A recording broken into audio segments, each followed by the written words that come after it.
नमस्कार, आप देख रहे हैं न्यूज विंग। मैं हूं आपके साथ कीर्ति तिवारी। सबसे पहले हमारे सभी दर्शकों को न्यूज विंग की टीम की तरफ से नवरात्र की बहुत बहुत बधाई और शुभकामना। आज मां का छठा रूप है, यानी नवरात्र के छठे दिन मां कात्यायनी की पूजा की जाती है, जिस कारण मां कात्यायनी को दानवों, असुरों और पापियों का नाश करने वाली देवी कहा जाता है। माना जाता है कि महर्षि कात्यायन की तपस्या से प्रसन्न होकर आदिशक्ति मां दुर्गा ने अपने घर पुत्री के रूप में जन्म लिया और उनका कात्यायनी नाम पड़ा। मां दुर्गा के 9 रूपों में छठा रूप कात्यायनी देवी का है। यजुर्वेद में प्रथम बार नाम कात्यायनी का उल्लेख मिलता है। माना जाता है कि देवताओं का कार्य सिद्ध करने के लिए आदिशक्ति देवी के रूप में महर्षि कात्यायन के आश्रम में प्रकट हुई थी। मां महर्षि ने देवी को अपनी कन्या माना था, तभी से उनका नाम पड़ गया कात्यायनी। कात्यायनी मां के दर्शन से मन विभोर हो जाता है, सभी मनोकामनाएं पूर्ण हो जाती हैं। तो आइए जानते हैं क्या है मां कात्यायनी की पूजा विधि। मां का छठा स्वरूप मां कात्यायनी का है। मां कात्यायनी की पूजा करने से व्यक्ति को अपनी सभी इंद्रियों को वश में करने की शक्ति प्राप्त होती है। कात्यायनी मां को दानवों, असुरों और पापियों का नाश करने वाली देवी कहा गया है।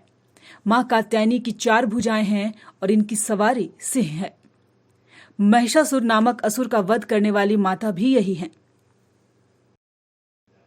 कहते हैं मां कात्यायनी की पूजा अर्चना अगर सच्चे मन से की जाए तो मां फौरन प्रसन्न होती हैं।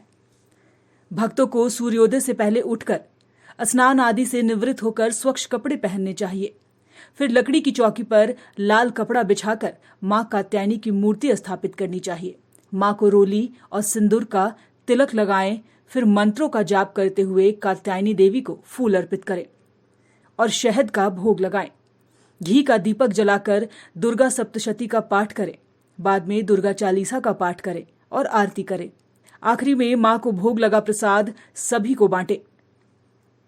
आपको बता दें कि पौराणिक कथाओं के अनुसार महर्षि कात्यायन ने भगवती जगदम्बा को पुत्री के रूप में प्राप्त करने के लिए कठिन तपस्या की थी।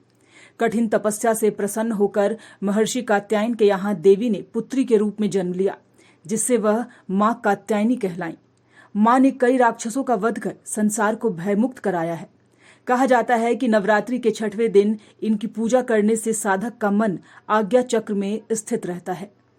तो आपने देखा किस तरह से मां कात्यायनी को भक्तजन प्रसन्न कर सकते हैं, उनकी पूजा कर सकते हैं, क्योंकि मां कात्यायनी के दर्शन मात्र से ही सभी मनोकामना जो है वो पूर्ण हो जाती है। यूँ तो मां के 9 रूप हैं और मां के 9 रूप की जिस तरह से हम पूजा अर्चना करें, मां को जिस तरह से पुकारें, मां दौड़ी चली आती हैं अपने भक्तों के लिए। बस मन में श्रद्धा और सच्ची भक्ति और लगन होनी चाहिए। इसलिए इस नवरात्र सच्ची भक्ति से मां को ज़रूर पुकारें। मां दौड़ी चली आएंगी अपने भक्तों की रक्षा करने के लिए। तो मां की पूजा आराधना ज़रूर करें, लेकिन साफ और सच्चे मन से। तो इस प्रोग्राम में इतना ही। मुझे दीजिए इजाज़त। नमस्कार। धनबाद के बाद अब गिरिडीह के बरगंडा में खुल गया है आविष्कार डायग्नोस्टिक।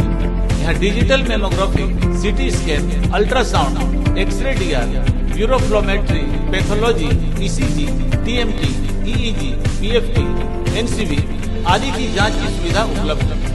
यहाँ योग्य एवं अनुभवी टेक्नीशियंस के द्वारा सभी प्रकार की जांच की जाती है। आपातकालीन सेवा सीटी स्कैन 64 स्लाइस की सुविधा रात में भी उपलब्ध है। हमारे यहाँ 24 घंटे एम्बुलेंस की सुविधा भी उपलब्ध है। हमारा पता गोवर्धन लाल नर्सिंग होम के बगल में होटल कैदी के पास, कोर्ट रोड, बरगंडा, गिरिडीह।